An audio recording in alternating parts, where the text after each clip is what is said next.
All right, I'm sitting here with Joel Zushman in the rusty red chair. I just got three questions to ask you this evening about your upcoming documentary titled Flatbökusamsteypan, The Pizza Collective. Yeah, close enough, huh? Yeah, how's it going today, Joel? Good, thanks. Yeah. Great.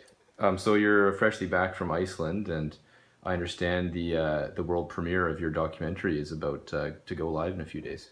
Yeah, Thursday at Kex Hostel in the Gym and Tonic Room. That's in downtown Reykjavik. If you're in the area, 6 o'clock, free pizza and beer.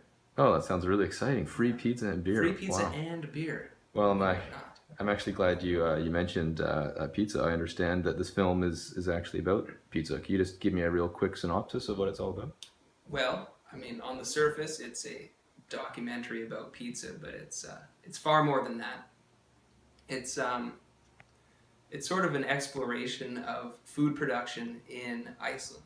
So myself and a group of people, we were very interested in what it took to produce food in Iceland, because we know that there's a big agricultural and greenhouse scene in the country, but when you go to the grocery store, you see a lot of imported goods from Holland and Spain and the UK.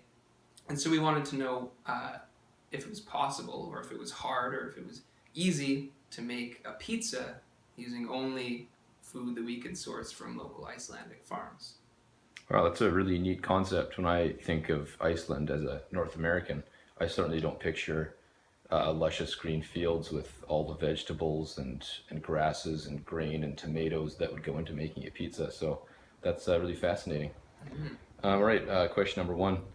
What was the process like working with members who formed this collective, the Pizza Collective?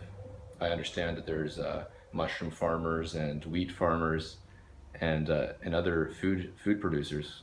What was it Yeah. like working with them? Were they excited to work on this project? Everyone we encountered was so, I mean, they were very friendly and they were very passionate about their work, and then they were also really excited to meet people that were interested. And we sort of expected, because we showed up with a guy with a big camera and stuff, and then a group of people with a barrage of questions that they might be a little standoffish, but everyone was really just sort of played along well and really seemed excited about what we were doing, and were happy to have us there, which was really cool for us. Oh, that's wonderful. Do you see more local production projects, local food production product? Pardon me, I'm slipping up right now. Do you see more projects like this related to food production in Iceland being made in the future?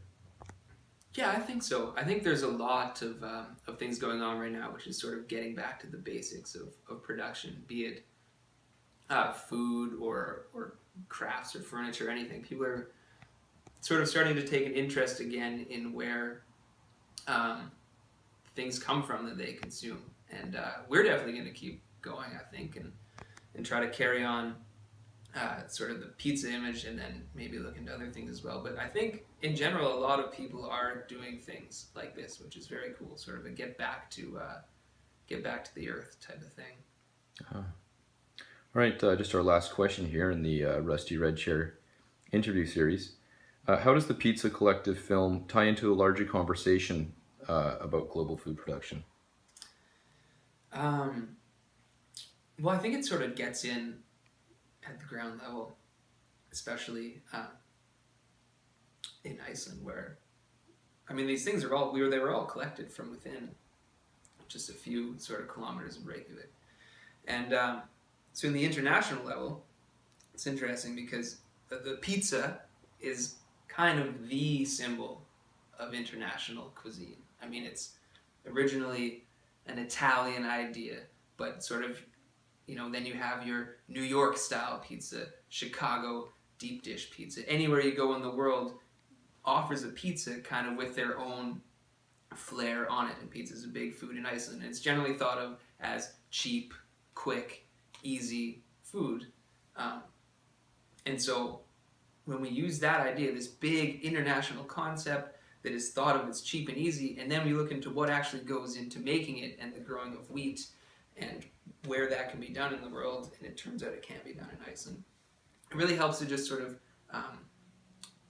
gives you sort of the scale of the production that goes into something that you think is quite simple. And it can be done at home simply, but a lot of times we just sort of outsource the ingredients from somewhere else because that's what's cheapest or that's what we know. Wow, that's a really fascinating answer. Thanks a lot for coming in today and spending time with us. And I personally really enjoy the concept of the project, and I think it's a really valuable thing to put together. Right.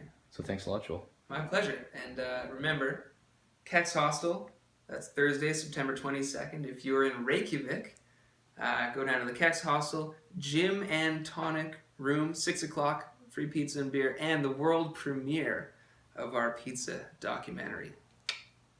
Hope to see you there.